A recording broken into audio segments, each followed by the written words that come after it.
It's challenge day. Welcome back, challengers. It's your man's Darwin Darko here, and I brought with me some dope beats for you to step to. We got 5 projects on the docket as per usual. First, starting off with J.Cole, of course, that project dropped. The Fall Off, we've been waiting for a while, and it's finally here. On the second spot, we have Labrinth with Cosmic Opera Act 1. So I love the way he leaves it open ended that way because if it may be a double project, in the offing, but we'll get into that a little bit later.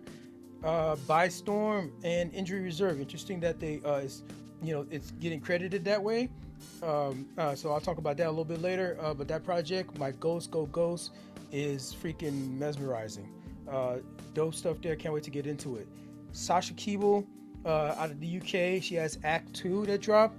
Act this is really, she released an EP a little while ago, and this is more of a complete body of work, so it includes the stuff from the EP. I think it includes every track from the EP, but it's called Act 2, and it's a little bit longer project. It feels like a little bit more full body work, and it's good stuff.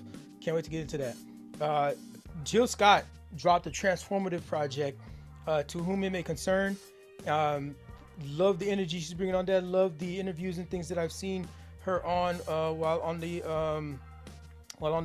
promo tour, what they call it, the rollout sort of thing. Hopefully, I remember to bring some of that up a little bit later, but hope that you folks have caught some of that stuff there.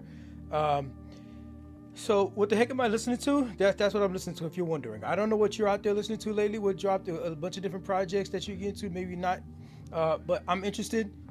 Drop in the comments. I've I put it out there before, like, the projects that you recommend, I'll give it a listen as well. And if it's good enough, I'm not even gonna say if it's good enough because it might be good enough, but it's just like my particular curation of taste. Go back, you can see the catalog of all the albums that, like, different stars that I give to the projects. And when you also look at the prediction value of the Grammy Awards, for example, right? And how a lot of the albums that we feature end up on there. So I have a particular taste. So your album might be great, it might be dope, the one that you recommend, but, like, my taste is maybe considering a little bit of other things, and especially because the breadth of the stuff that I review. So I'm still welcoming it. Go ahead, put it in the comments. Matter of fact, we have an entry from one of the somebody in the comments. I don't recall the dude's name, but he suggested that I review Neutral Neglect, right? And so I wasn't exactly sure. I never heard of this project before, and I wasn't exactly sure if that was the name of a band, if that was the name of a project. But I did some Googling, I did some searching. I'm thinking it's this dude, Clyde Cyrus, right? And doing a little bit more review, looking into him, I see he's got a couple other, folks that kind of like that fucks with him, that fucks with his music and stuff. So some artists that I would like personally that I dig, right?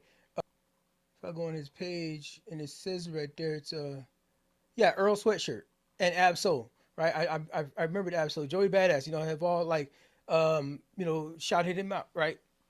They even was even on whose project was that?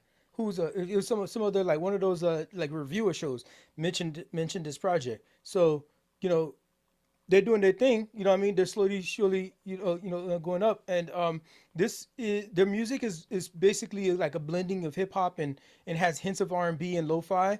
There's a lot of experimental textures that they pull together. Before you know it, you're like in a whole different space, right? And maybe in a whole different vibe of a genre. And I love the backup singer that I forget her name. I didn't have her name here, but she is she's dope, and I think they make a good pair. Just smash the mic there. Is Esther Rose? I think her name might be Esther Rose, and I think she's like featured in a couple different tracks on here. But most of the tracks carry a consistent rhythmic pacing on there. It can get a little bit rinse and repeat a little bit. I felt in there. It's a gentle walking tempo type of stuff. Because again, the lo-fi that's mixed in there, giving the album a meditative kind of groove kind of like throughout the whole thing, like it really like chill energy kind of thing. While I don't think it's fully fleshed out enough to for a deep dive here, uh, I wouldn't call it a mixtape. So it's not, but it's like it's like it's early work, right? I feel like it's early work, and in my humble opinion, what I mean, who the hell am I, right? Just like it was it's very clearly a DIY project, which I love, right? I love the fact that like making these crazy weird sounds just like in your basement, but I mean, not in some big major studio. It's a decent start. I think it's a decent start, and I also realized that Clyde has other projects in the past, and I don't know how. Well, I've checked out some of them and stuff, and you know, the listenership isn't up, and I'm wondering where would I have run into him before? So and he's been in Clyde's been in the game apparently for like five. Is it five projects? And a couple of them might be EPs and whatnot, but so you've been in the game, so okay, but I think he still needs to like get up to I think maybe the 10,000 hours. I felt like a little bit like I feel like some of the vibes that I was getting from the rhyme scheme maybe it felt like it could I mean, like I said, some of the beats felt like it was plug and play. Some of the rhyme scheme felt like a little bit like 1980s, early late 1980s, 1990s. Looks, so respectfully though, I'm just saying that like the rap pen could um could use some sharpening. Um, what so that's one. The other thing too is sort of like the flow, right? Clyde's flow feels like like I can hear a poet who's trying to rap. So it's kind of like now was a lot of early hip hop was like it's really poetry writing, right? And like the just like the hit points in poetry and spoken word particularly, it hit different, than in rap, right? And in hip hop. And even though this would be kind of like melodic hip hop, a little bit kind of contemporary hip hop, experimental even, right? Um, there could still be some refinement in just how that that flow. You know it when you know it. You know what I mean? Like when you see it. You know what I mean? It's like the thing, the definition of porn, right? It's like when you see it, you know it when you see it, kind of thing. And like you know, I see hip hop in this, of course, and there's just need a little bit more time in the lab. That's all. Just a little bit more time in the lab before you find that like that good combination. But it wasn't for me, right? It wasn't for me, and completely as a body of work. But like it's a great starting point. And I hope you like just continue to hone in that craft. Shout out to Clyde Cyrus there. That's the only honorable mention I have this time around, and I actually spent a good chunk of time on Clyde there. But hopefully you receive it with love and just like I hope you have people around you that are also giving you productive critiques or productive input or feedback, right? To get you to the next level of your endeavor here, right? So that's that. But that's only honorable mention. On the other side, I'm going to get to these projects and let's get to know some of these artists a little bit better. Let's talk about the fall off. J. Cole's new double album that fans have been waiting for almost 10 years. This one's a big deal in hip hop right now, of course. Cole's been doing this thing in rap for close to 20 years now. From putting out mixtapes in Fayetteville to becoming a worldwide name. What he's known for is keeping it real, grinding hard, and being honest about the life. You know, he gives off a persona of this, like down to earth, kind of like the way that dude that wears a jumpsuit, a sweatsuit in Congress. He ended up being a trash ass dude, but like down to earth. Like I'm just like one of y'all. I'm not all completely buttoned up. You know what I mean? I'm just chilling, right? Um, but this album it does hit different. It's not just another drop; it's a statement. And he released his own statement before this came out, For the past 10 years, this album has been handcrafted with one intention: a personal challenge to myself to create my best work, to do on my last what I was unable to do on my first. I had no way of knowing how much time, focus, and energy it would eventually take to achieve this. But despite the countless challenges along the way, I knew in my heart I would one day get to the finish line. He's using these words like finish line. Okay, let me finish what he's saying here. Okay. I owed it first and foremost to myself. And secondly, I owed it to hip hop. The Fall Off, J. Cole. This reminds me a little bit of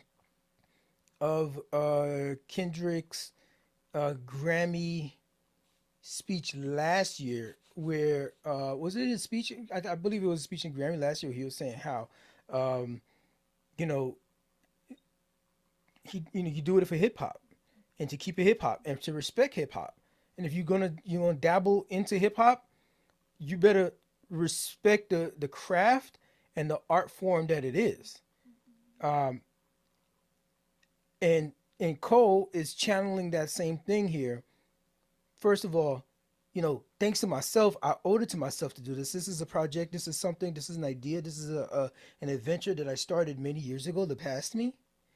Um, and he's invested a lot of time in this.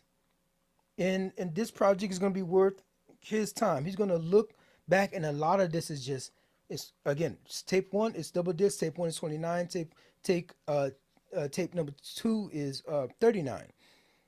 This is all about reflection, and this is all about consciously and actively um, curating your thoughts on this career that you've had, this life that you had.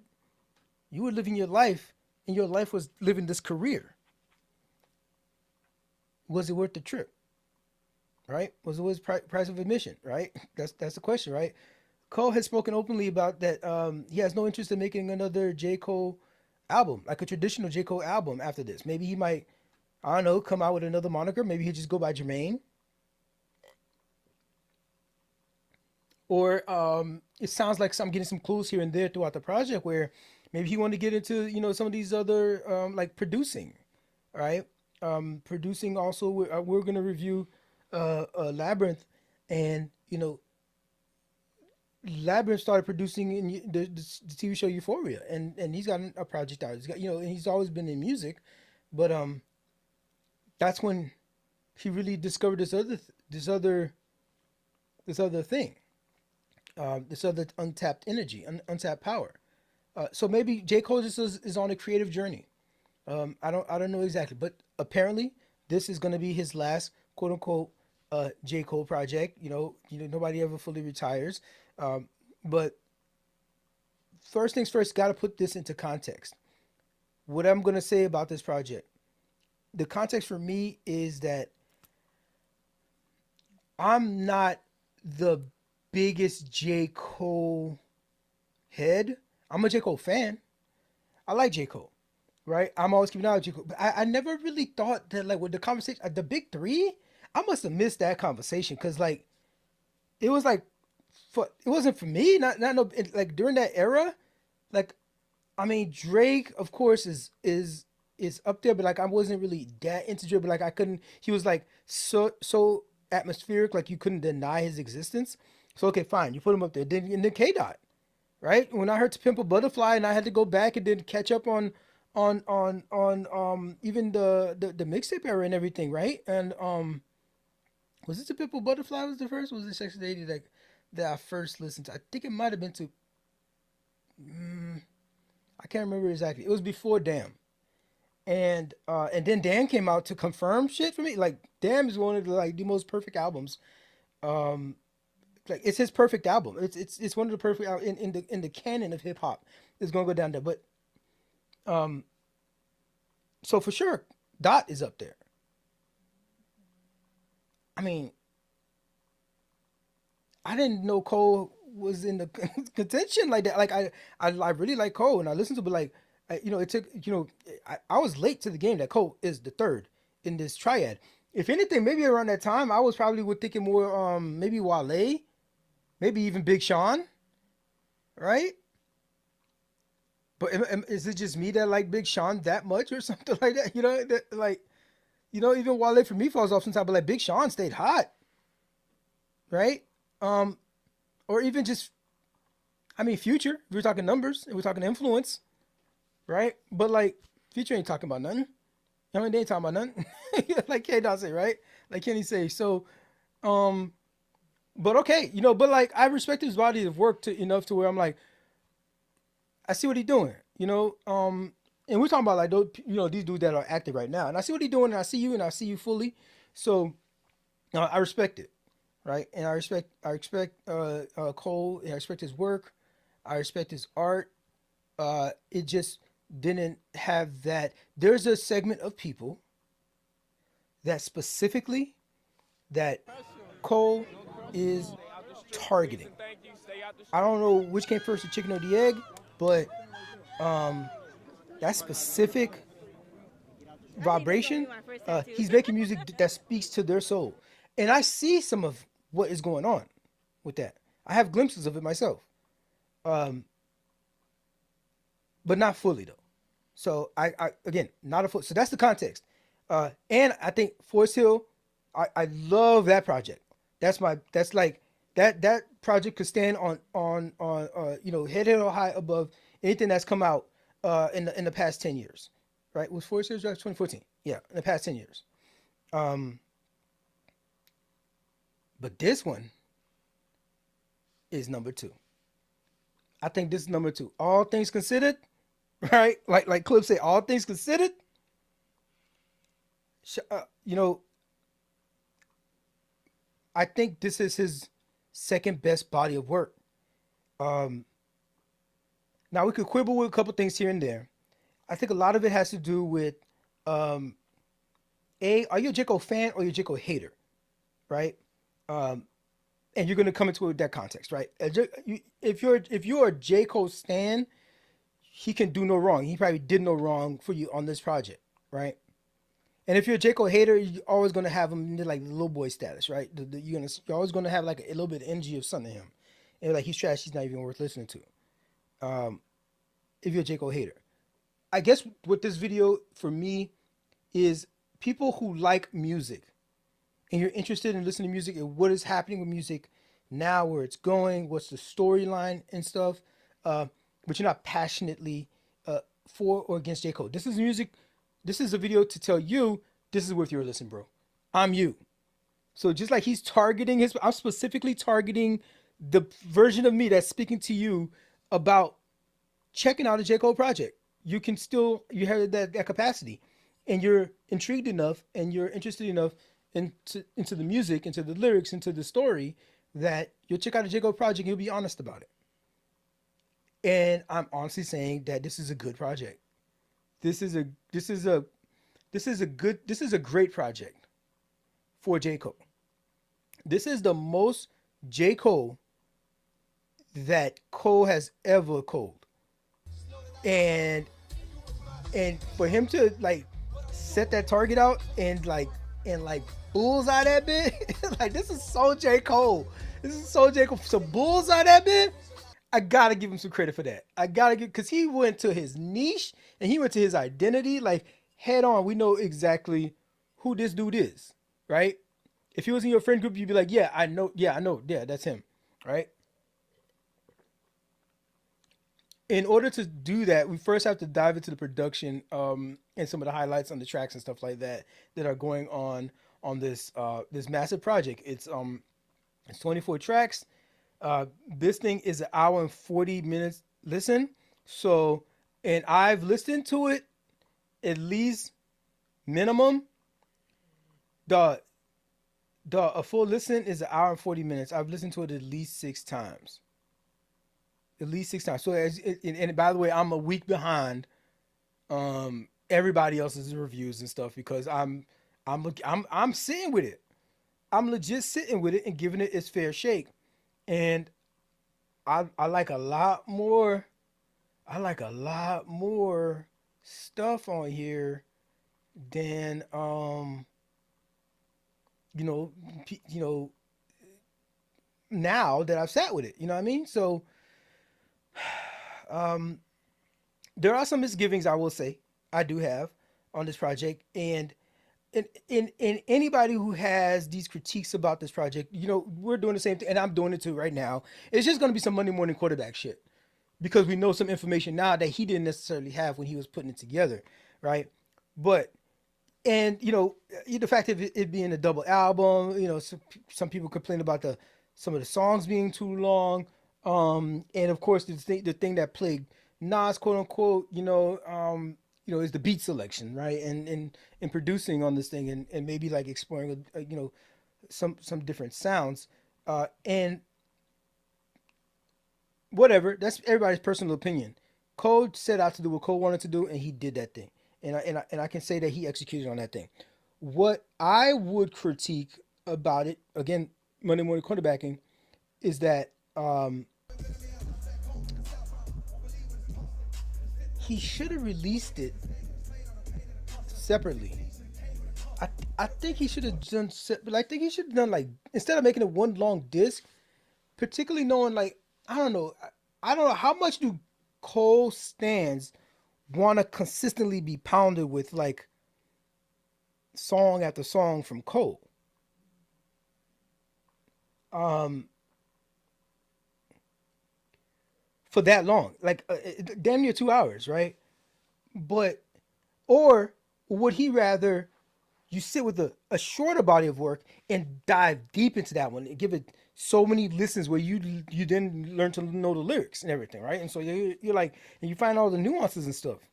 Give people some time to do that. There's different objectives there. But if he released it at separate times and like call one, like it's the fall off one, and then or just call it the fall off colon 29, 29, whatever, and then the fall off colon 39, right? Because that's what they're tied. The first side, first CD and second CD, right? Um, I think if you would release maybe the fall off in the 2025, like fall, maybe in the fall 2025, maybe after, yes, after the Grammy nomination deadline has passed, let him release it then, so that it could be considered for the 2026 Grammy cycle, and then release the second half um in May or June, early summer, early summer, so that it could last in the zeitgeist up until the next time. If you wanted to win a Grammy, that's what's gonna happen. This is a good album. This is a great album, but I can't see this album have being better than the the projects that were nominated last season, right?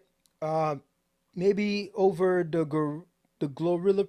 Nah, not even the Glorilla project, because that was way more accessible. That one was way more consumable. Um, so I don't know. I think it should just be released in two parts because people complain about that long playtime. Um, but I think if you would have let people have and know that this is a part one, slow release that what I mean, that bit, maybe drop a video or something like that for the second project somewhere within that gap. Um, and do some interviews and stuff, and like boom, I'm ready to release my second one. I think people would have sat with that first one long enough where they could critique it in and of that body of work in and of itself, because they are separated that way, and then have their filter that out. You know what I mean? See, have their reactions to it, have their replays, what has replay value and all those things, right? And have your charts jumping up and down and all that I kind think of this stuff. gonna be my And first tattoo. then in the summer you drop the second one, you get that whole wave again, and now you get the complete body of the story. It's like Endgame for Marvel. And Endgame, and what was the other one? The Infinity War, right? Do that bit like that, and but again, that's Monday morning cornerback, and you know what I mean. I think he should have had some kind of information like that, because like we know not a lot of double projects are getting spins. They're not doing a lot of great work. I love the Weekend album. You know what I mean. That was a double project. You know what I mean. I loved it. Like I thought it should have won, or it should have been nominated at least for album of the year. I think it was nominated for album of the year. I don't think it won though. But like, yeah, sometimes it works all the way through. This one, not so much. This one not exactly so much, but again, this is me in hindsight. Sound wise, Cole mixes old school vibes with modern energy. You got producers like T Minus bringing clean, current beats alongside some lazy back, jazzy sounds that give Cole room to tell his story. Some tracks feel nostalgic, like the classic hip hop style on Safety, for example, while others use deeper trap beats but still keep the focus on what Cole's saying. Safety is this track where it feels personal, it feels thoughtful, and Cole is looking back on where he came from, looking back to his hood. You ain't been back in a while, you know what I mean? We're just, get safe coming home, sort of thing. You know what I mean? We'd love to see, right? Poor Thing is another track. This one is sharp, has confident energy all written all over it. The Fall Off is Inevitable comes in the second disc, which, the first disc is my favorite.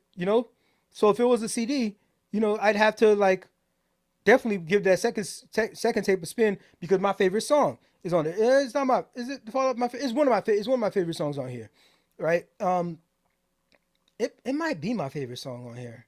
I didn't think about that. My favorite track, Quick Stop. Man, I have I like that one track, man. Everybody hating on. I'm gonna talk about that in a second though, but no. Okay, so probably right now the fall off is inevitable. It's probably my favorite track on this thing. I just love the way that, like, of course I'm a huge Nas fan, and of course it like immediately, hey, rewind, right, by the Nas track, and like off of Stillmatic, he has his track Rewind where he retells the whole story of like, is it like a robbery or something like that, and then it starts off with the robbery and stuff, and then goes into like how he starts his day sort of thing, and I think it's like some shorty gave him head at some point in there, and then like did the head backwards kind of thing, and then so that's that. But what Cole does on this track, the fall off is inevitable, is he he takes that idea and does it to a grander scale. Like, I think we have to acknowledge that he did it to a grander scale. I'm not saying he bodied it. I'm not saying he killed Nas on it. I'm not saying that. I'm saying that like he stood on the shoulder of that particular giant,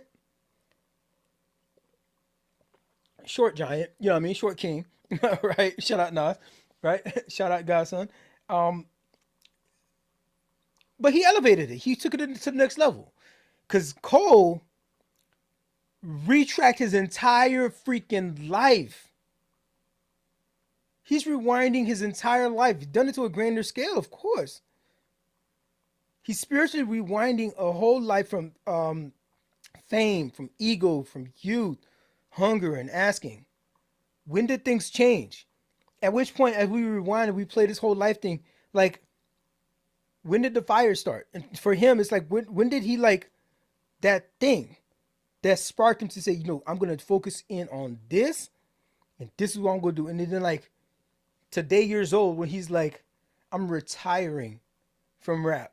Apparently, what I mean, allegedly, this is gonna be his last as J.Cole. Maybe he makes other types of music, but he's still in the music game. But when he's talking about um one of the so-called kings of this rap thing that I swear to usurp. Decade later, mama cut on the cable. My motivation to be greater ends the moment I peer in her purse. I'm growing shorter, pampers covering my hindquarters. Going backwards, right? I watch my father walk back in my life and it clears up a hurt. My motivation to be greater ends the moment I peer in her purse. I'm growing shorter, pampers covering my hindquarters. I watch my father walk back into my life and it clears up a hurt. I hope y'all listening. I couldn't explain. Mama gives me my name, then hands me over to the doctor. Usually it's the other way around. He hands me over to the doctor, and I watch as my spirit reverts. I'm no longer here on this earth. That's how I see it. He's going backwards to the point from his very soul enters his body, all the way to the point where he gets into the rap game today, where he's freaking retiring from the game. That's a bigger scale, and he did that. He did that nicely. Drum and bass is is another dope track on this thing. The piano's heavy, the grooves, it's let him uh it lets the lyrics really, it gives space for the lyrics to really land. Only You comes up towards the end of the project. This is track number 18. This one is an intimate love song with some smooth melodies. But we finally have to talk about another one of my favorite tracks on this entire project, and it is apparently controversial. For some reason, I'm the only one that's hearing. I feel like I'm the only one that likes this freaking song. The Fall Off is about looking back and thinking about what you leave behind. The Let Out is like the deep breath after everything settles.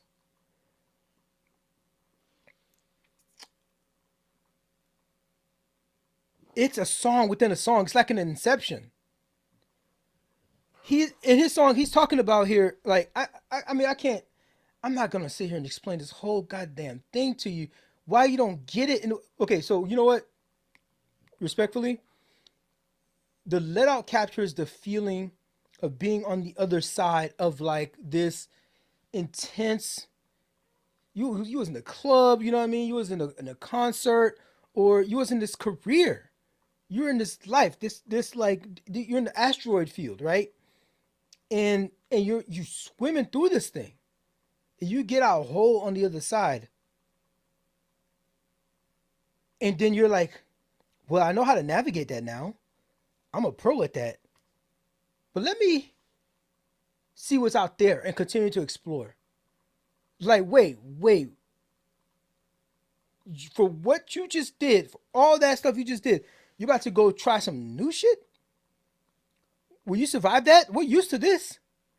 We're used to this already. We're good over here. It was tough, but we navigated through it. And now, so it's like he's questioning himself. Like, will we survive the let out? Those are the lyrics. Will we survive the let out? I'm thinking he's talking to his past self, his present self, and his this future self, right? I love conceptualizing these personally. Actually, myself, I do this all the time. Well, I'm thinking like, what would my past self say to me right now? And also like, sometimes I look at my future self, and I'm like, bro, I hope you appreciate what the fuck I went through for you. For you to be where you at right now, I really hope you look back one day and look at your past self and say, yo, my dude, good looking out, past self, cause we up right now. And I'm so glad I ain't gotta go through that no more. But you went through that. So I ain't gotta go through that. Hove did that. Feel me? Um, and he's done it. He's done it in this song. Um, he's captured that. Now, the first layer of the onion is just that. Okay, no, Darwin, it's just a club, just a let out, bro. The parking lot. You be trying to holler at those in the parking lot. Like, bro, that's all it is. And I'm not trying to get on space brainy or anything like, but now that makes me feel like a Cole fan to take it that deep there. But I think that's his intention, and I love to see an artist like at the space that they intended. I'm a writer myself, and I be writing some stuff. I write a particular scene out, dialogue, everything like laid out, move the pieces around, and like I'm like, that's what I meant right there. And that's what I meant when I wrote it down. And sometimes I'd be wondering, like, is there anybody reading that's like that gets that? There's people that's gonna be like have their own interpretation of it. They have their own life experiences. But like sometimes I'd be wondering, like, yo, somebody get exactly what I'm saying here? Gets exactly what I'm saying here. Did somebody get that? And somebody gets that? That could be where you find yourself. You end up finding yourself in a conversation with Cole. He's like selling CDs out of his car and stuff. So he's like doing some really grassroots stuff which is catering to his super fans, which is what he's supposed to do. And if a super fan can find that nugget and then be able to have a chance to relay that to him, bro, that's some like spiritual shit. That's all. And I'm not one to like dive into that spiritual stuff. That's not me. You know what I mean? But like, it'd be some stuff that you can't like, man, there was some connection there. Talk about wavelength matching. That's what's up. But a lot of people don't feel like they got to look deeper into this joint. They'd be like, yo, he's just letting out the club and Cole's not that deep. I'm not saying he's the deepest of all in all times. I mean, he's not even a reader really, from what I know. Like, he doesn't even like reading books. So he's probably not even that smart. But he's tapped into something. He's tapped into something. And maybe it's just me reading more into it, but like this project allows that sort of space for you to be able to tap into that. I think when we survive the let out, so will we survive the let out? Will we survive there's a part that the DJ says, you ain't gotta go home, but you gotta get you gotta get up out of here. Right? That could be, hey, hip hop is like, the way that you know it, the way that you've approached it right now, okay, like, you gotta get off of this right now. You gotta get off this. What if he comes out and he's gonna be like a fucking Drake type? Some shit like that, right? Just fucking, I'm just gonna make fucking pop rap. It's just shit like that. I don't know, that'd be some wild stuff. But you don't know what he's gonna get into. But he's questioning if he's gonna survive this. It ends with some spoken word. I love that he slips this in here. No, this is what I was gonna say first, is that I think with the production is what a lot of people have had some issue with, the musicality of it, and I cannot disagree more. The thing starts off with a Spanish freaking guitar, right, and then it goes into almost like a rock ballad type of play with using some like electric guitar, but the Spanish guitar is plugged in, but it still carries its memory or its essence throughout the rest of the song. So it still remains there as like the cadence and the rope that tethers us together along for the remainder of the song, because the song goes weird places, because it includes like some like maybe a little bit of heavy metal. There's a guitar solo and everything. There's some little bit of a grunge feel here and there. Meanwhile, he's rapping like Bone Thugs in Harmony, which means there's also harmony happening, particularly in the chorus and stuff. This is a very nuanced song. It's clearly a Bone Thugs in Harmony reference happening, because they did a lot of work with guitar and Western sounds and things like that, and country sort of sounds, and in their work, they were very experimental as well. But then it's a rap, and then the rapping, and then the flow that Cole has on this track, and then the singing and the harmony that happens. But you get the hell up out of here, hell up out of here. You ain't got, and he's the one that's singing in the chorus as well. The musicality is legendary. It's gorgeous. Yeah, he's doing his own vocals. You know what I mean? Some people think that he should like, contract that out. Will we survive the lead? His voice sounds perfectly mixed and mastered for that particular stage. So the production is dope. The musicality is dope. The message is deep. It's relatable. We all know the let out. Even if you're going to look at it freaking skin deep, you get deeper into it too. The lyrics are there. The story is there. The man is flowing on this thing. I don't see how this is a bad song. I don't see how this is a bad song. People are hating on this song. Every respected, almost every respected music journalist, music critic, podcast that does music that I've listened to hate this song. They say it's the worst song on the album. I don't get it. I don't get it. Hate it? I can't like this song enough. I can't like the song enough. So, respect to y'all. Y'all way deeper in the game than I am. Y'all know way more than I do. Y'all have listened to probably far more music than I've ever had. But I think I know good music when I hear it. Check the catalog. Check all the projects that I've reviewed that I take my time for, and like I'm gonna have to rest on that. But like that's a good track. Well, we still if I let out, like that's a good track. That's a dope track. It ends with the some spoken word even. No more doubt. Feel me? There's a late night gathering of souls in the parking lot shortly after the club closes. Cause niggas don't want to go home. But it won't be long before somebody start wilding. Shots start firing. And good times turn violent at the let out. To bring it all the way home. And it's in spoken word with the guitar solo in the background just going crazy. Mind you, the Spanish guitar is still strumming along. That's a tether that binds us all together. It's not a rock song. It's not meant to be a rock song. There's a little bit of country element in there to it, but this is experimental hip hop that Cole is doing here. He doesn't realize it. This is another genre that's happening out there already, and he's tapping into that. Maybe it's the old heads. I don't know. But I think that's a freaking amazing track.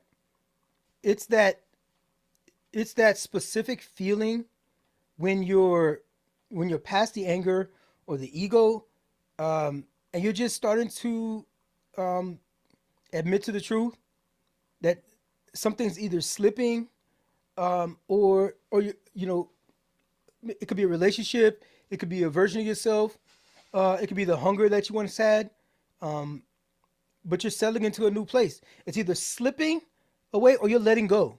One of those two things are happening, and the way you cope with it hits different depending on what happened. Did you let something slip away? Was there an opportunity that you're gonna feel a different way? But if you let something go, you're like, no, I'm through with this. There's a different kind of way you hold your head, right? The next day. He's grappling with that.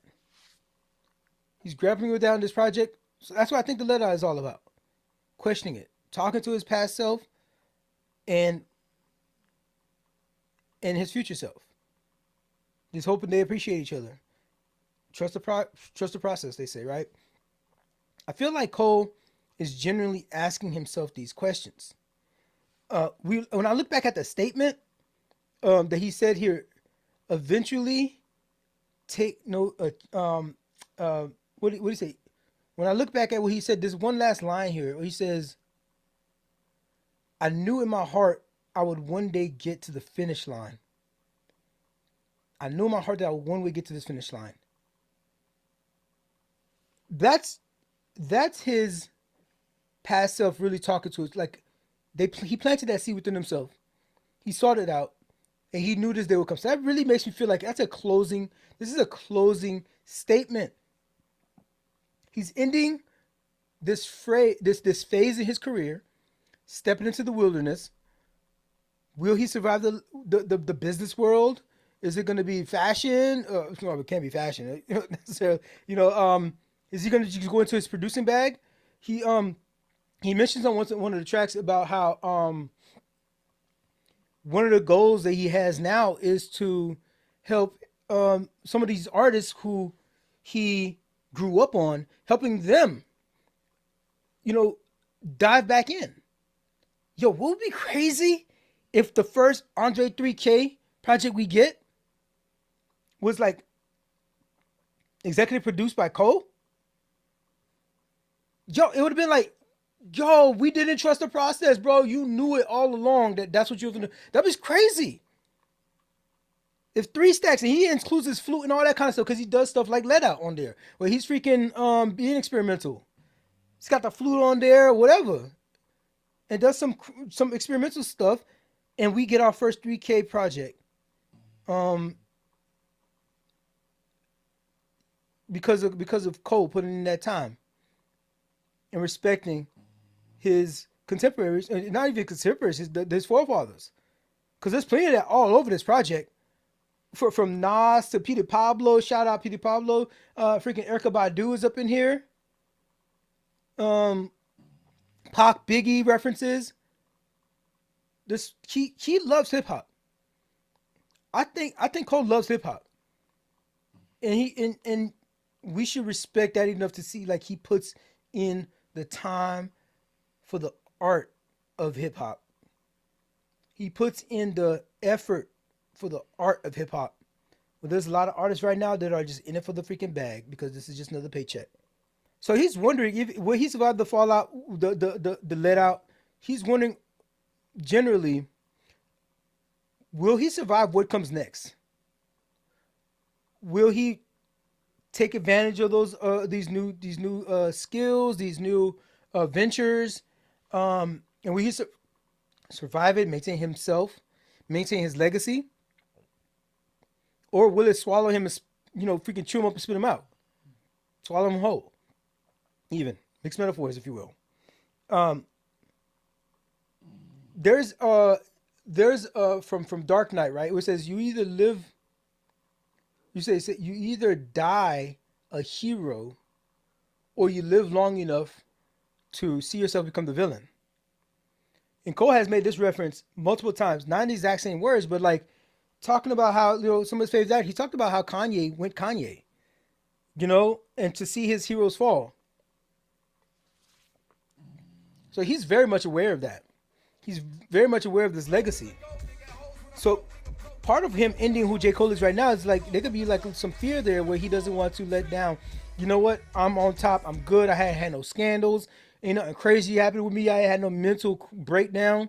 You Let me stop it right here and solidify that legacy and walk away and do something else.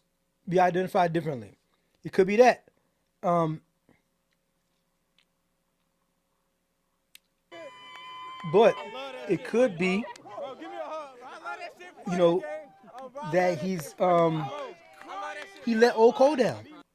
He let young Cole down and ended up being the detriment to what they built. You don't want that either. So who knows what Cole's going with the next phase of his story, but I think it's a good project. I think it's worth your listen. I think that you shouldn't rush through this album. You gotta just sit with it. Let tracks like Safety or The Fall Off Is Inevitable play while your mind drifts to your own memories. It's the kind of album that hits different when you actually give it time.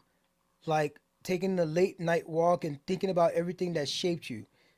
In a new Grammy season that's laced already, bro. We got IDK came out.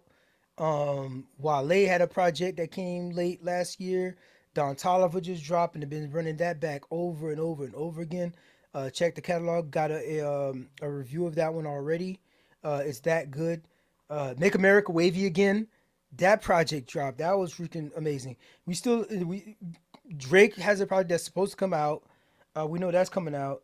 I think Future might have another joint. Um, who else supposed to drop?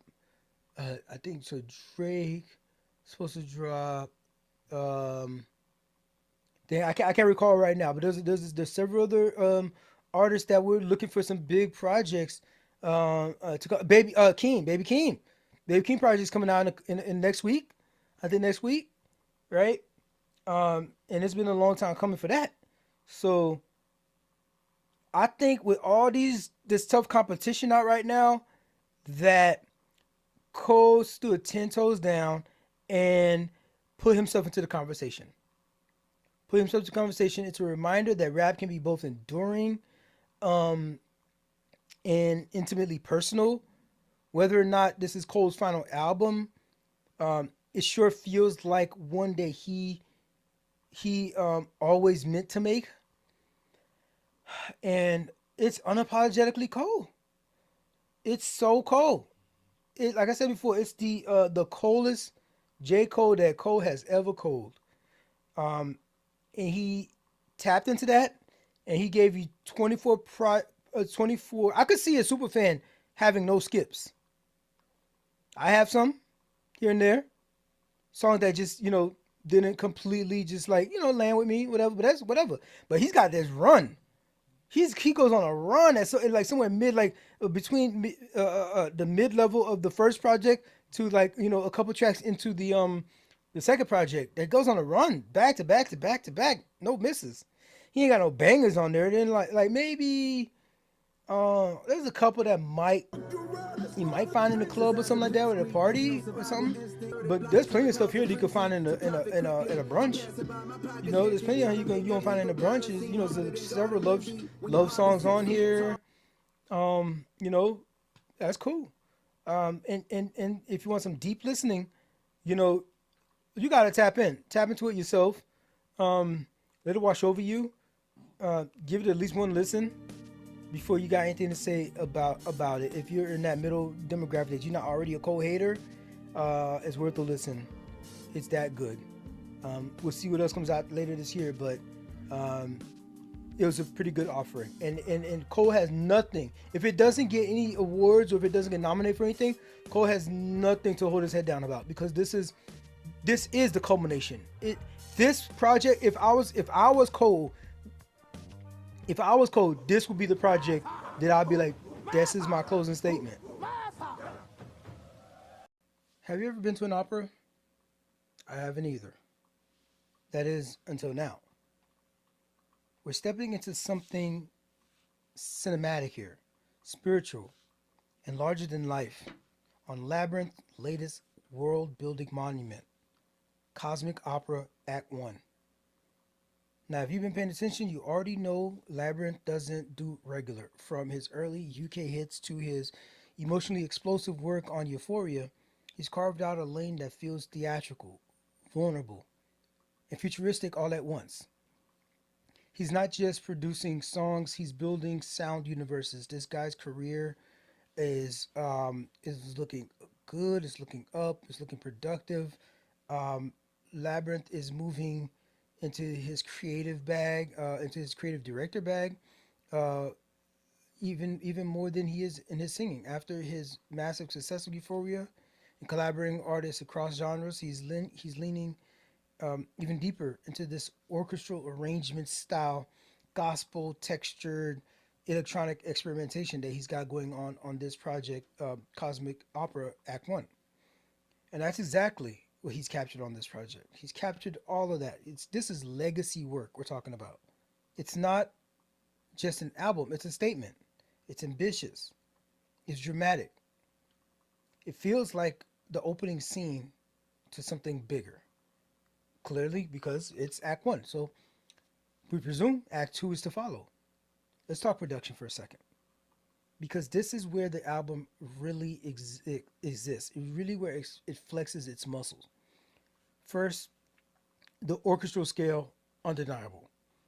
The album blends orchestral elements with futuristic production across the 12 songs in just 28 minutes, by the way, not a long listen. So you can have time to explore the themes of ambition, um, paranoia, mental health, um, uh, psychological weight of fame, all those things. He takes you on a journey. He takes you on an examination, a full, thorough examination, and he does it through the wonderful vocal layering that's going on in this project. His voice, he stacks them on top of each other like they're an instrument, like yet another instrument to be manipulated. Sometimes it's some whisper soft, intimate moments. Other times it explodes into a gospel level crescendo. The harmonies don't just support the song, um, oftentimes they carry them. Um, there's another thing about this project too is the dynamic silences. It's almost as if the spacing that happens um, between tracks, uh, in the middle of tracks, it feels like it's another instrument, like it's another like weapon, right? Like a tool to like really um, dig deep and like implant its like essence into you, right? One of the highlights on this joint for me is Implosive. This is gonna be the your third track on the project. Uh, it's one of the lead singles featuring pulse racing orchestral, the production with foreboding instrumentation and heavy beats. It's like a small standalone opera in and of itself, right? SWMF. This is Star Wars, motherfucker. Star Wars, motherfucker. At the end of the thing, at the end, towards the end of that track, there. This is a sci-fi, ego-driven track with some. I guess you're gonna get like some chaotic energy in it.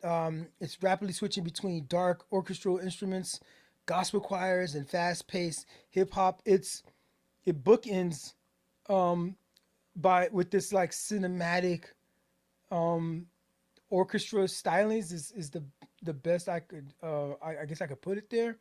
Godspell comes right after that one, which is a short track. That one is only a minute and 15 seconds, but it's powerful.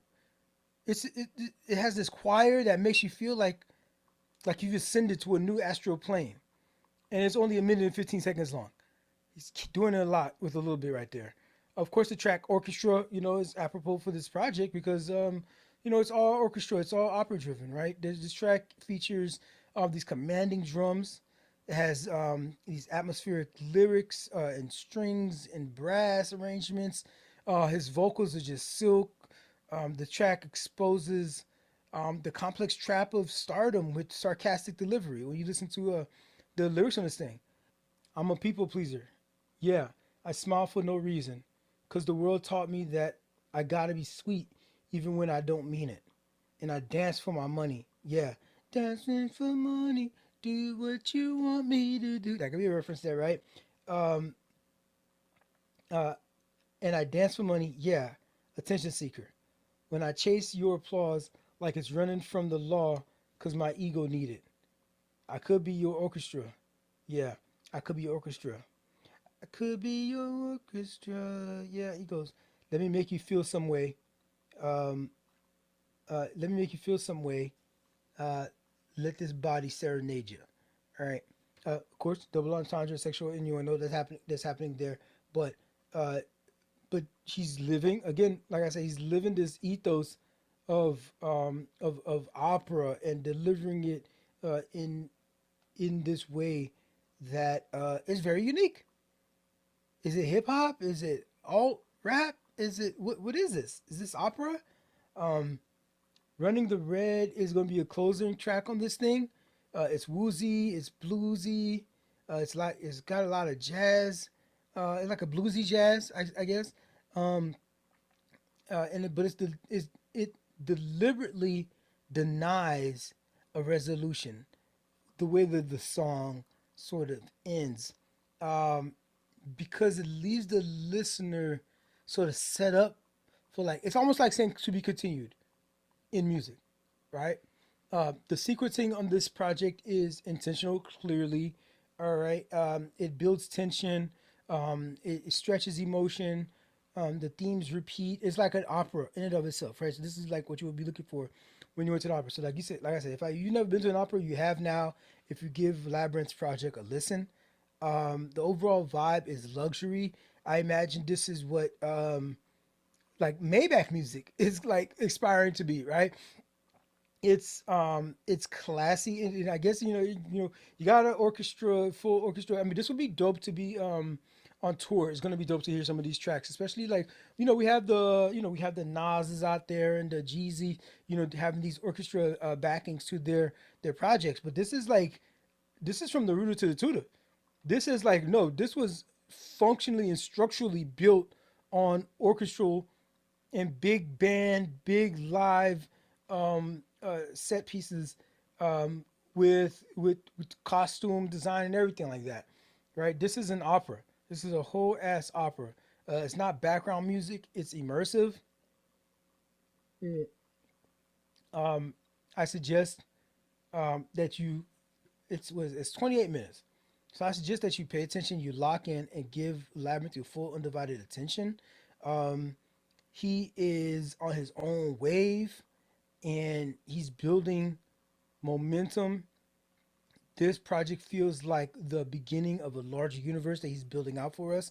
And imagine if you were on that MCU since day one. This is the sort of thing. Get on board.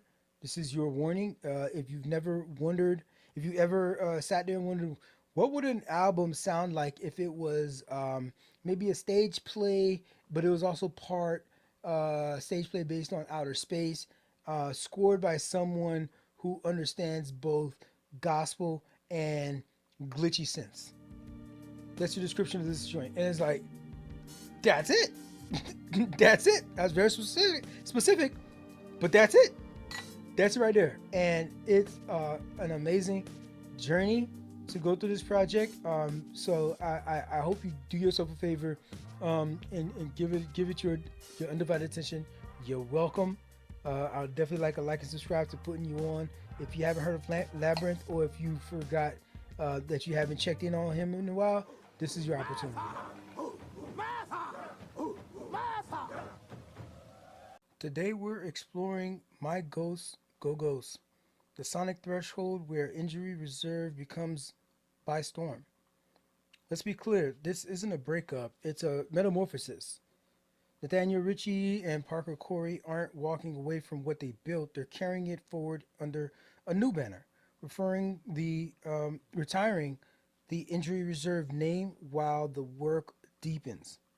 If you're already tapped in and you know this collective has never played by the rules born in Arizona's DIY underground, Injury Reserve carved out space as three artists who, three artists originally, right? That refuse categorization, blending caustic production, unfiltered lyricism, and performances that blurred the line between rap show and art installation. They built their following on refusal to soften, refusal to compromise, refusal to fit. Then 2020 shattered everything. Steppa Groggs, RIP Groggs, co-founder, creative anchor, he passed away, and the remaining band faced an impossible question: what, what do you do when the foundation cracks? Their answer was By the Time I Get to Phoenix. They dropped this project in 2021. This is an album that didn't run from grief, but built inside it. The soul becoming more fractured, more searching. The mourning wasn't subtext, it was structure.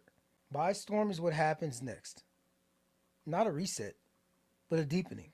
Richie and Corey have pushed further into the margins, performing in museums, curating festival moments that feel more like happenings than concerts. You just had to be there to know. They're choosing spaces that where you're expecting experimentation. They're not quoting the algorithm. It's almost subversive. It feels subversive. It feels like they're anti-algorithm. My Ghost Go Ghost thrives in this space. The residue of what was, with the friction over what's becoming. There are some key production details that stand out immediately to me. First of all, being the use of negative space. The beats breathe. There's these long stretches where drums drop out completely. Vocals distort. The melodies feel like they're resolving. Silence is used like an instrument. It's part of the tapestry of what you listen to. You're also listening for the silences.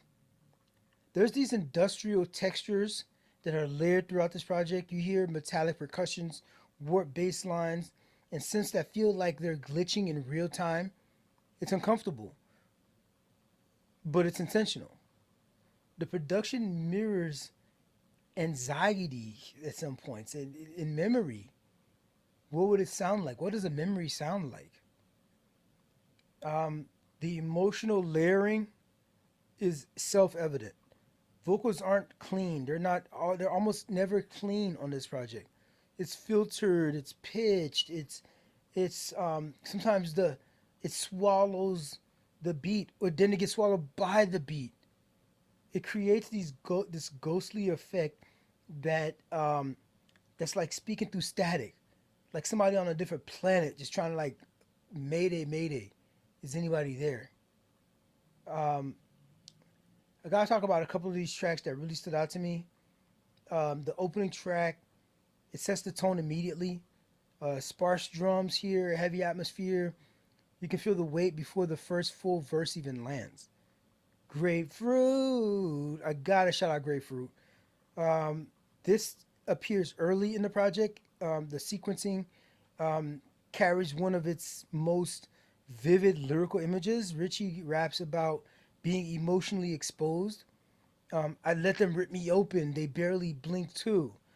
The outside looking something like gray. The inside looking something like grapefruit. He says, right? Nasty. They're just like, it says nasty in the background. It's about what gets revealed when you're vulnerable in the world that doesn't flinch at your pain. The grapefruit isn't sweet, it's bitter, it's fleshy, it's complicated, it stings even.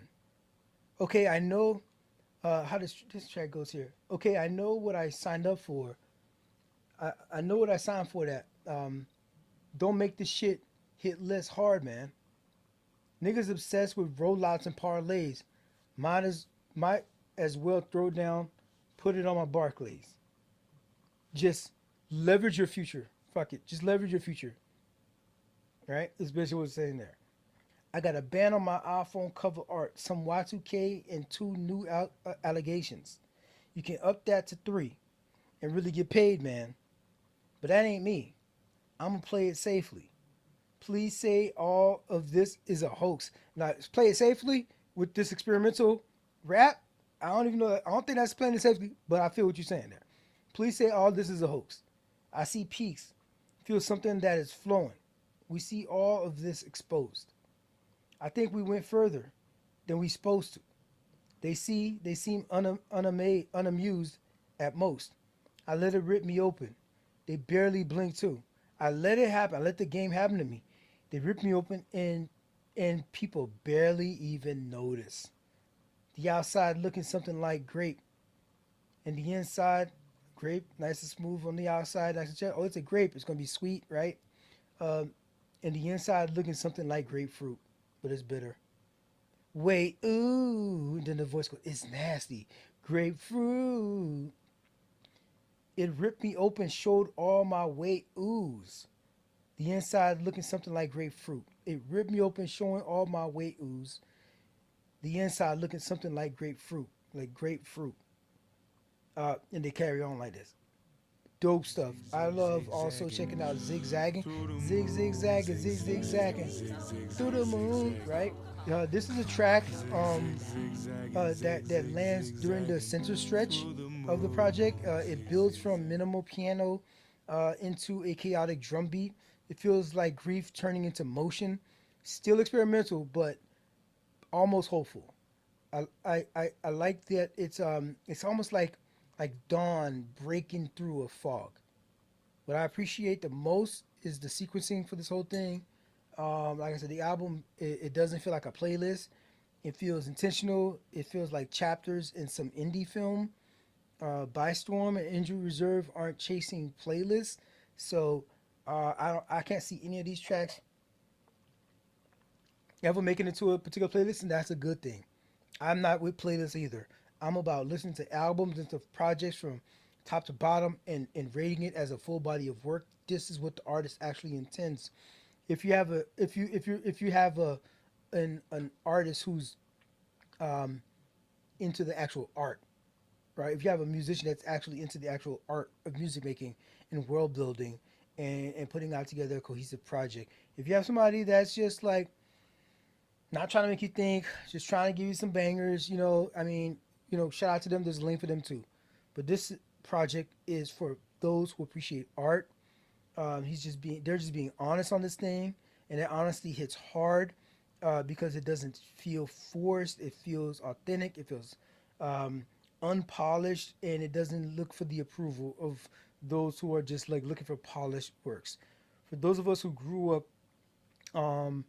late night, maybe in some Tumblr posts on the Reddit, maybe you're in SoundCloud, like you're in a rabbit hole in SoundCloud, and you now are in a place in your life where real life stuff is happening, where life is lifing. You've been through grief, you've been through different changes, you're getting older. This project feels familiar. It doesn't over explain. It actually doesn't preach. It assumes that you've lived a little and that you can relate. I love that they captured that in, on wax. It's about learning how to live with the stuff that you've carried and you've gained and that has hurt you. Did you learn to live with it? You learned to cope. You've had some healing, and you found a way to find order out of the chaos. If you've been tapped into the UK and soul scene over the last few years, you already know Sasha Keable isn't just another vocalist floating over moody production. She's one of the most emotionally direct voices coming out of London right now. Born and raised in London with Colombian roots, she brings that cultural mix into her sound. Before Act 2, Sasha built her reputation through collaborations and other EPs that leaned into heartbreak, accountability, and messy love. She's worked within the same alt R&B ecosystem that gave us artists like Georgia Smith and producers like Stormzy's World, that tied to Stormzy's World. Artists who understand that soul music can be both intimate and street smart. Now, career wise, this project feels like a leveling up. She's been touring more, she's growing her international audience and stepping into her own creative control. There's a sense that she's no longer just next up, she's fully arrived. I watched an interview where she is talking about how she really wasn't in a good space before.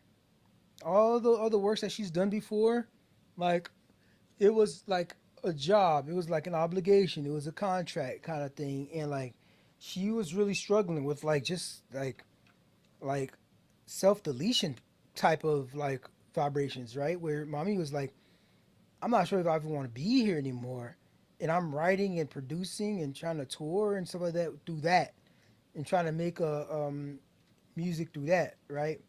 So she doesn't even really like reminiscing back on that old work. But this project, she says how she is fully in and of herself, choosing life, choosing creativity, choosing her art, and it shows. This is an amazing project act. So there was an original project that it was an EP that she put out called Act Right. As a matter of fact, one of the tracks from this project is called it's called Act Right, and it's from that EP, right? There's like a good six, maybe seven tracks. It was a seven-track EP, I think, and all of those tracks are on here. But this is a more complete body of work. She's got all of like those tracks plus like the rest of the like a little bit of the story of this phase in her production, in her the story that she's telling, and it feels complete now. It feels that way. So I'm glad to have come across this before I even came across the EP. I really don't be like listening to EPs because I know they do stuff like this where they embed it into another album where they put it. So I want to listen to it completely. You know what I mean? They might sometimes put experimental songs on there, so you eventually got to go back and listen to the EP. But I thought something like this would happen, so you let this ride and you let it ride and you skip it, and then you listen to the full project and it's like it fits now. It makes sense, and I have a complete and cohesive picture of the art that you were trying to put out. Um, so you got like some dream team freaking stars on this thing from P2J all the way to Rodney Dark Child Jerkins, right? That are producing on. These producers know how to blend that classic 90s R&B honey sticky feel. They know how to mix that with the sharp modern drums and the contemporary rhythms, right? A huge part of the sound is the vocal production on this project. Sasha uses her voice as an instrument, clearly, right? We're talking about layering the choral flickers and the staccato bursts that make tracks like "Heartbeat," for example, which is going to be a little bit mid section of the project. It makes tracks like that feel alive. Um, and what I love the most is that she doesn't she doesn't oversing. She knows her range, she knows her limit, and she knows her vibe, and she sticks within that. She is um, understanding how restraint can be a sign of maturity, how it can be a superpower, even, right? There's a cool mix, pared back acoustic moments and experimental textures. It it keeps the album from feeling like a one note R&B project. Man, and that can happen with R&B, bro. That can happen. I was listening to this Brent Fayez joint, and I heard some good things about it before I stepped into it. But I listened to it, and I was like, man, this joint, it just, it just got boring. It just got boring. The lyrics are just so elementary. Um, I only do. I'm not reviewing that project for a good reason. Let's put it that way. It just was. It did. I don't see it. I can't even like. And I try to play devil's advocate, but like I don't see it. I don't see how um, people are singing the praises of Brent Fayez on this project as if it's some like world breaker. I don't see it at all, and I don't think I'm crazy for thinking that. That track "Work" is featuring Beam. Uh, a dope one you should check out. This one is experimental. It's a little bit edgy, but the chemistry between Sasha and Beam, it's top tier stuff.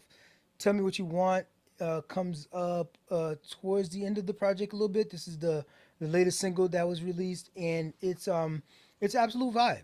It's a vibe. It's slow. The burn is sensual.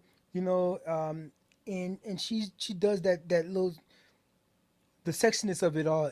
This is her at her best. Tai Chi is the second to last track, the penultimate track. This is a fan favorite. It's got a lot of spins already, and it's this is the official release of this project. I think it might have been leaked before, but it's jazzy, it's smooth, um, it's um, it's perfect for like a late night drive.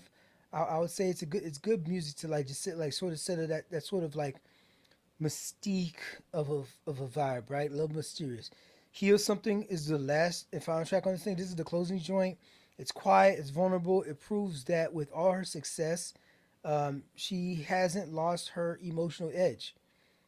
There are tracks where she leans into the vulnerability, and then there are records where you feel like you're overhearing conversation that you're not supposed to, right? Like over with somebody that you're not supposed to. So it's wide open at points, but it's a little bit closed off, but at others, but you can like clearly see when that happens on this project. Then there are moments on here that are just full of confidence, where she sounds done with the games, and done shrinking herself.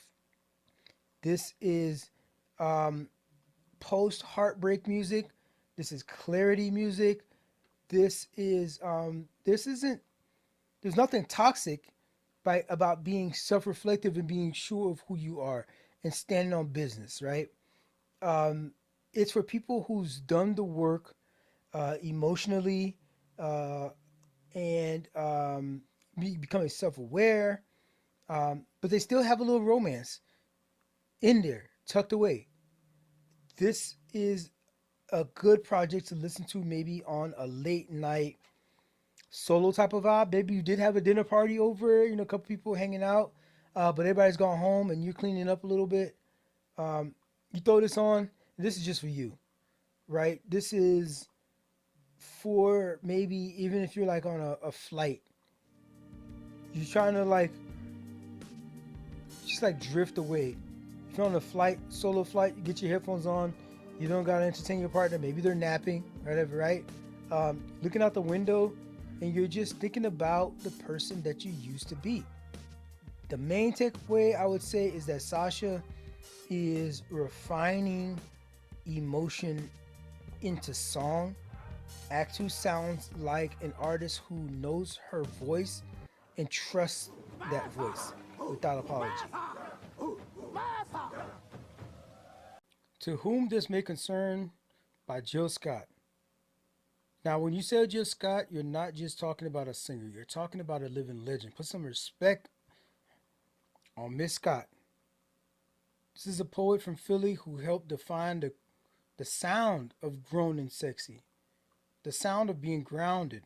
Black love since the turn of the millennium. Her debut project, Who is Jill Scott? Words and Sounds, Volume 1, changed the temperature of R&B and soul. One of the foremothers of neo soul.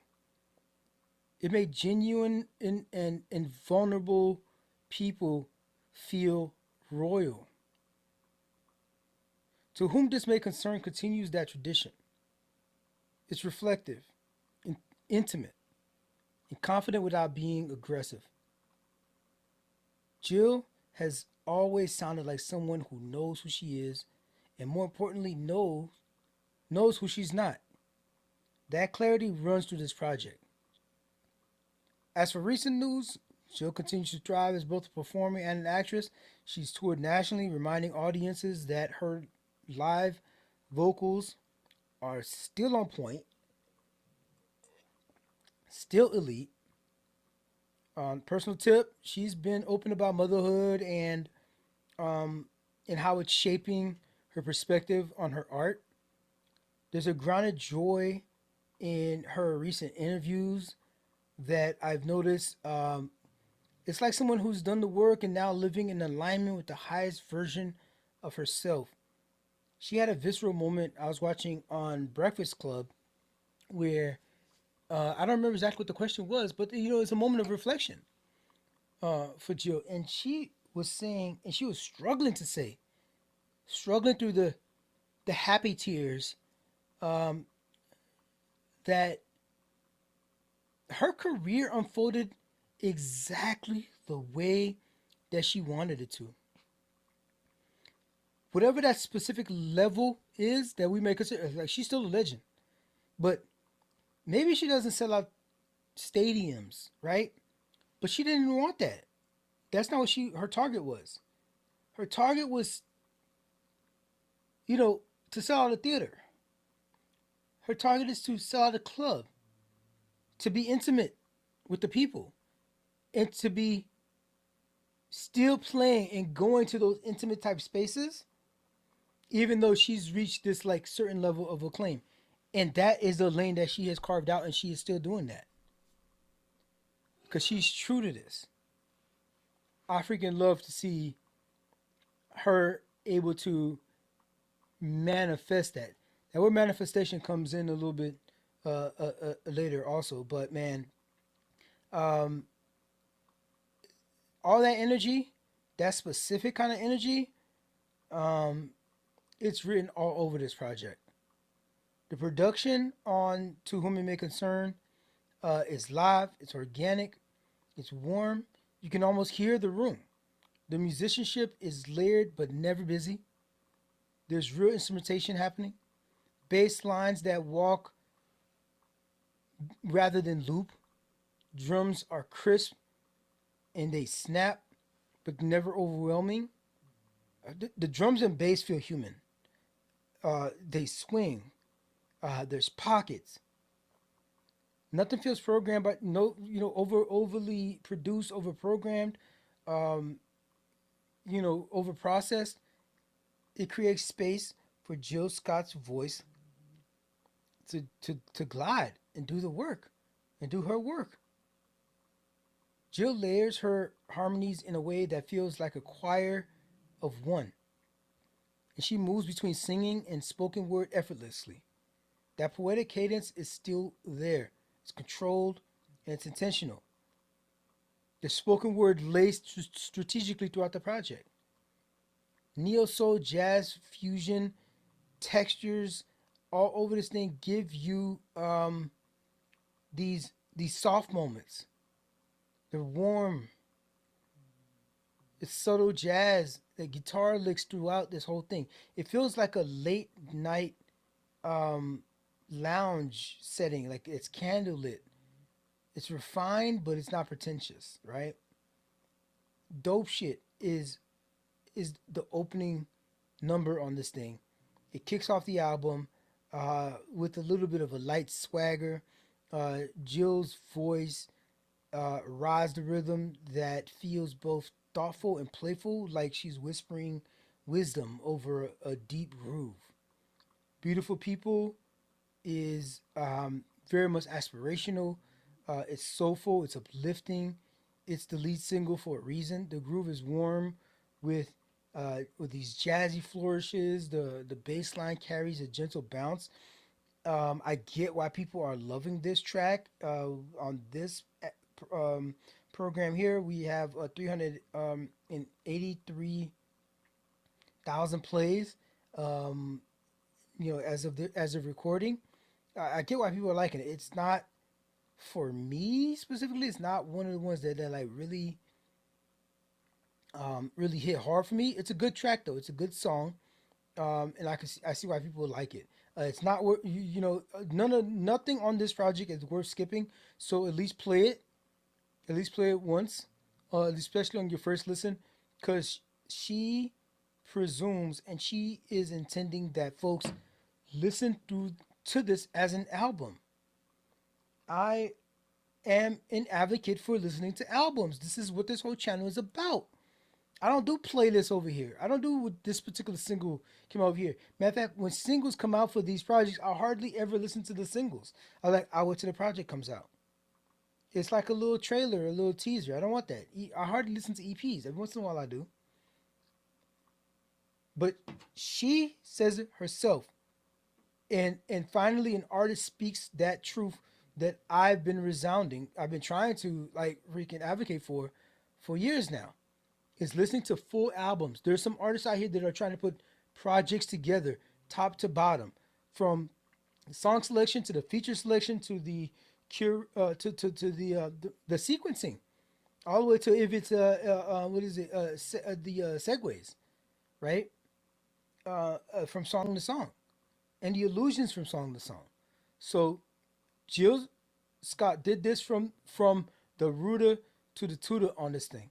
Um, and I'll get a little bit more to that a little bit later. But North Side is one of my favorites on this thing.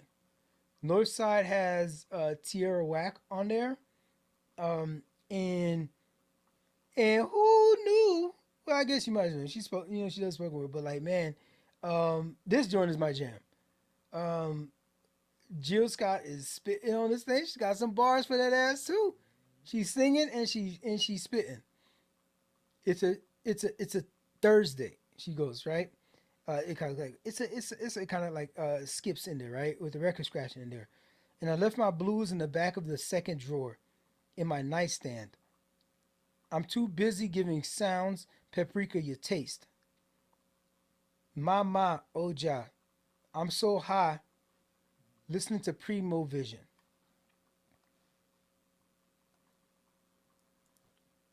It's a Thursday, and I left my blues in the back of the second drawer in my nightstand. I'm too busy giving sounds paprika your taste. Mama Oja. I'm so high. Listen to Primo Vision. I add a whole woman of grace in every color, every spectral prism. Go ahead and say that twice. Every bar that I spit is from living and light. She nice. You think I didn't see that? Think I don't see that? My glow shines from the solar plex of my being. Oh, she's sweet and she tough. I could give you my all, but is it ever enough? They stay chatting about my body on IG. Say I'm a mean bitch. I'm in the Illuminati. But ain't nowhere near around here. But I write these songs. When I write these songs, when I light my spliff, when it's supposed to be when I light my spliff. This was a mistake in the lyrics there. When I raise my son, atone for my sins. When I stack my papes, when I deal with these men, none of them could ever be me. JILLSCOTT in the place to be. North Philly, baby. Loved with it. She answers that, and then Tierra Wax comes in with her verse, and then there's an echo of North Philly, baby, in there, right? Um, One of the more powerful tracks that you definitely gotta check out, even if it's going to be a standalone thing. Um, that you got to keep coming back to is Ashe.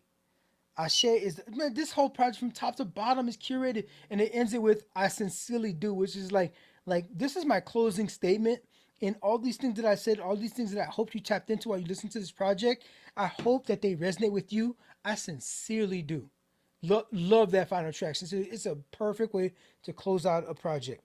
But right before this, she kind of gives like a benediction, and the benediction is Ashe. This is a Yoruba word, and I just learned it today, and I love that I know this now, and hopefully I pass this on to you, and that you can like um, insert it into your universe, and that you can appreciate it for what it's saying here. Um, Ashe is this a powerful spiritual concept, like I said, in this West African area where Yoruba language is, Yoruba tradition is prominent. It means that it's like sort of saying that the life force that makes things happen is talking to that thing. It's talking to the power to create, to speak, to manifest into being. It's a word on divine authority, on the spiritual energy. I'm not I'm not specifically a spiritual person myself, but every once in a while I feel like a glimpse of something out there greater than, not to say that's in control or anything, but like there's something else. There's like a gravity that's tying people together, that's tying experiences together, that's keeping the universe in rotation. Um, Not saying it's omni, it's omni powerful or anything like that, but it's sometimes feels like something's out there that's listening, that's watching. Um, so be it, right? Is a track from from the clips, and Ashe sort of means like this is existence as it is. It is what it is. Is that sort of like energy, right? And it's also again manifesting this thing into existence. So let it be done. It is spoken, therefore it is. There's power to it. You say something, and there's power to that thing that you say. So ashe, ashe. It's not just a word. It's activation. It's bringing something to life that was once just a concept. Love that. Love that she ends the project like that. Like I said, second to last thing on there. Uh, but definitely would be remiss if I didn't shout out. To be honest, this is a couple tracks earlier. JID is on this joint. He adds this rhythm that lifts while staying true to Jill Scott's core. Her delivery here is confident. It's rooted. It's intertwined with JID's verse that feels conversational rather than competitive. It's clever. It's candid. It's like two friends sharing um, perspectives on um, maybe just like what do you think about this song? How does should this go? What do you think about this beat? What do you think about this perspective? Just like I could feel like almost like I'm in the room for like the creative process that went into making the thing. It's so weird, right? But it's freaking beautiful. It's a match made in soulful heaven. There's a single track though that I definitely want to like that could make a playlist on this thing. It would be lifting me up. Lifting me up is it's a DC track. I'm in the DMV, and it's got this subtle kind of. It's not even, but it's like it's so pronounced. There's go-go music here. At the end of the track, she even says, "Man, in the live show, this is gonna go for like 20 minutes, cause that joint goes, that joint goes. There's like a bubbling up energy that's happening that the go-go music is tapping into underneath, but it's still soul, right? And it's still fully in her lane. I love that energy. Uh, Again, from the top to bottom, this project is well curated. It is intentional, all the way down to even the freaking the cover art. Shout out to Marcellus Loveless. Lovelace. He is the artist, also known as Infinito 2017.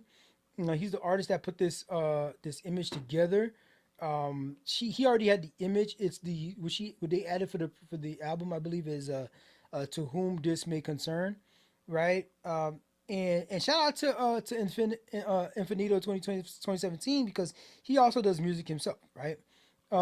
So this is some stunning artwork and it fits the ethos of this project altogether. You see this woman on here where she is bare for the world to see, but she says that I am my body. You see that written on her on I am my whole self from the rooter to the tutor, from the tip of my tippy toes to the top of my hair, right? And I am free and I am in and of myself and I am naked before you and I'm not hiding anything about any parts of me.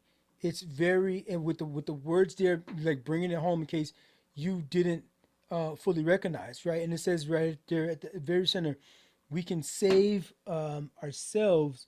Your rules are nothing. I got this, right? And I'm in my full awareness of all of it. Um, this is a masterpiece, not just of art. It's a celebration of our culture and a statement of black excellence. We need to honor this thing for its uplift and the continuation of the legacy.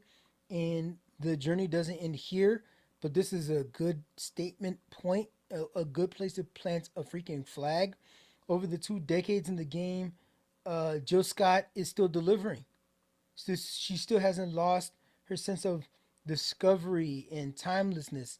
Miss Scott is giving us permission to feel deeply and without apology. While R&B often can be polished and, like I mentioned before, rinse and repeat. You know what I mean? It can lose some of its rawness. Um, she is providing some R&B moments in here, but she never loses her soul. She sings about desire. She sings about rawness, about disappointment, evolution, and the messy beauty of it all, of becoming your full and unapologetic self. There's feelings of freedom and fearlessness all throughout this project. This thing is not going to tell you how to feel, but it's holding space for you to be who you are, wherever you are in that journey. Um, Falling in love, putting yourself back together after defeat, finding a new lane, finding some new footing. There's going to be something here for you, and it will find you if you sit in this art. It could be it could be an album of the year contention type work. It's definitely a cat. You know, is I mean her career is she's still doing her thing. She hasn't hinted of it, but like man, this project is not anybody that's trying to put out trying to put out some like nostalgia piece. Hey, remember when I used to do this stuff? No, this is like for the here and now. We need a lot of healing in the here and now, and she's speaking to that moment. The atmosphere is warm. It's intentional. Um, it's made for these like porch conversations. Maybe Sunday afternoon, you're just having another your second latte, or maybe you're at brunch, and you're getting introspective. You're feeling that second French 75, my personal, right? Um, and you're in a space where you can have unfiltered, true conversations. This soul music was created to feed your soul.